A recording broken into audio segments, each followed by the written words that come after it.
Ever since I could remember, almost all of my teachers have given the same instruction with the same moral. Take a risk and raise your hand. I never really thought of it. I mean, I was always raising my hand, even when it was unnecessary. It was so repetitive that I never really paid attention to what they said. It wasn't until I really thought about it and compared it to my challenges to when I understood what they meant. My name is Alexander Ning. You may know me for my short height, my loud voice, or my obnoxious laughter. And if you don't know who I am, that's probably because I look fairly similar to every other Chinese person.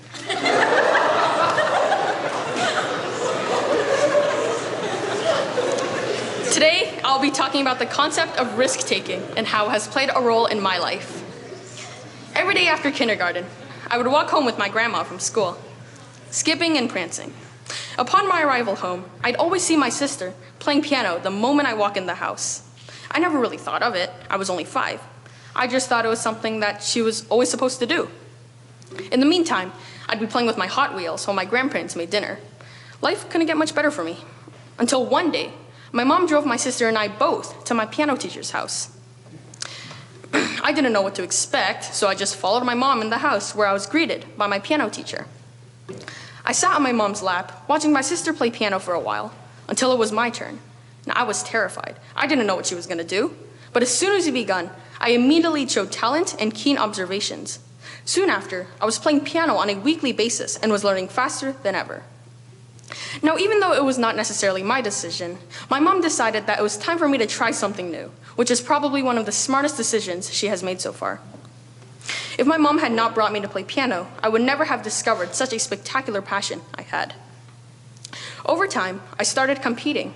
First were local competitions, nothing big, until one day I was asked if I wanted to participate in an international competition in Italy, when I was just 7 years old, 2 years after starting.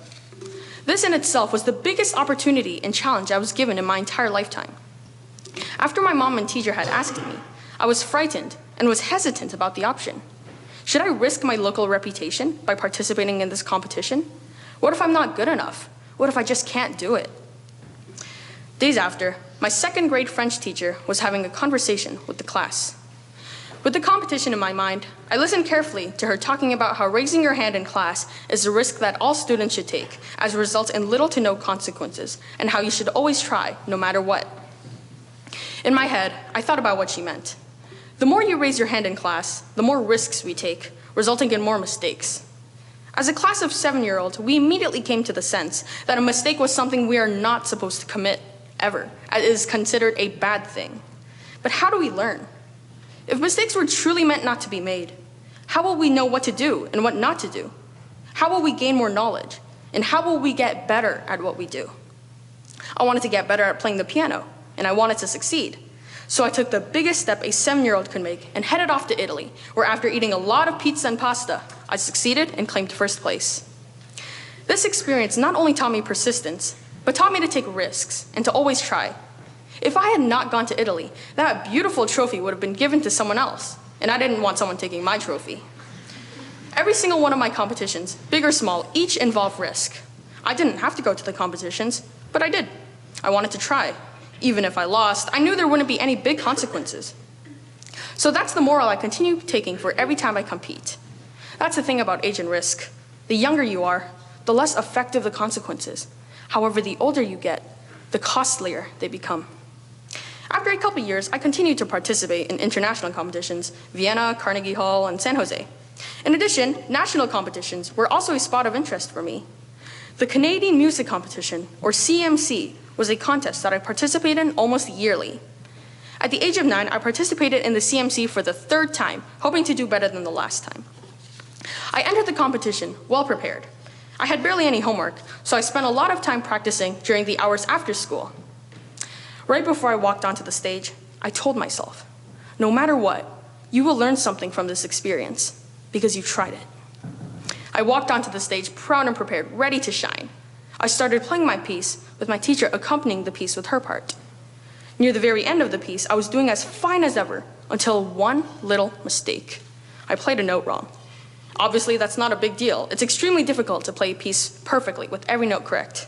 But this one wrong note led to another wrong note, and another, and another. until I was at a different part of the song, and I had skipped 2 whole pages of my piece. Sweaty palms, shaky hands, and those terrible thoughts. What have I done? Will my parents be mad at me?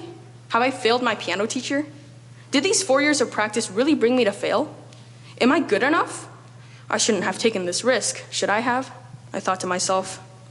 My teacher managed to find where I was in the piece, supported it a bit more, and we finished the song while I was almost crying when I took my bow. Expecting critiques, I prepared myself for my mom's anger and my piano teacher's disappointment. But I didn't hear them. I heard words of delight, how wonderful I did. These thoughts of positivity reminded me of what I said to myself earlier. You are going to learn something from this. You took this risk, you tried it, and you faced your result. And I did face my result. I came to the conclusion that nothing will always go your way.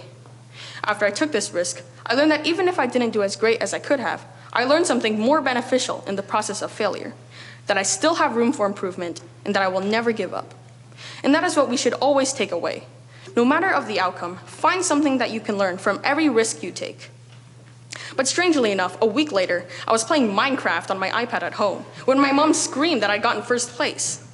But just because the outcome I received changed doesn't mean that we should lose perspective on this.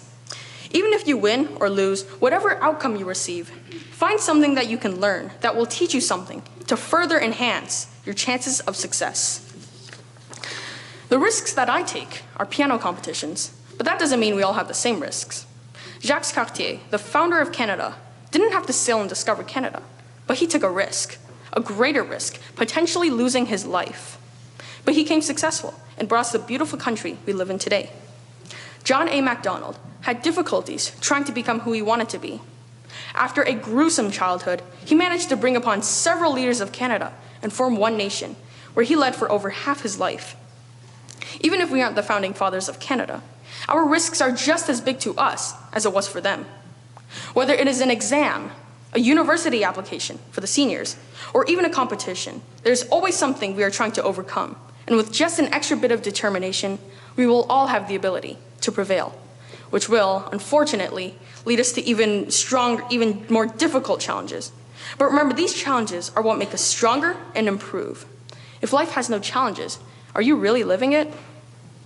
Overall, remember that a risk is simply a decision that can potentially lead to a negative impact. But the younger we are, the less dangerous these actions are.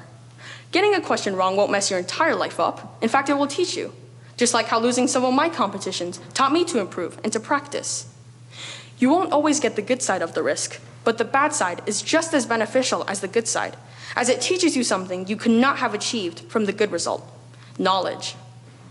The reason why we go to school is to learn. We do that by making our mistakes here. Teachers want us to make our mistakes now before we do them in the future, when they become permanent.